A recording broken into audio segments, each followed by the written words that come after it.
I'm Veronica Kieran. I am an anthropologist and a photographer and a writer and a designer and an entrepreneur.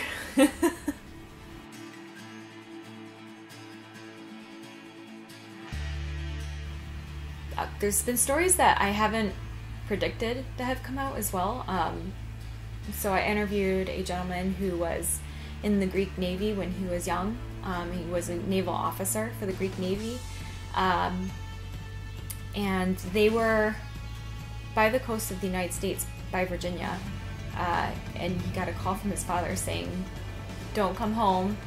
There's a civil war starting here. Just stay in the United States." And so he did. He abandoned his post, deserted the Navy, first of all, and then stayed on in the United States illegally, which is a huge hot-button subject these days. But I mean, back then, it wasn't quite overt like it is today, and he just stayed on.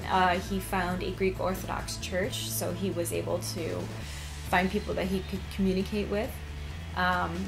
And he was able to sing as well, so he made his life for the first couple of years through that, before presenting himself to the government and getting naturalized. But I would have never predicted that I would have found a story like that. Going into this, I was thinking, okay, I'll have stories of roughing it maybe during the Depression if they're old enough, what it was like to live during World War II, maybe Rosie the Riveter stories, maybe Vietnam stories.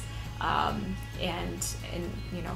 mentioned I spoke to someone who was under Agent Orange when it was sprayed and has cancer now from it.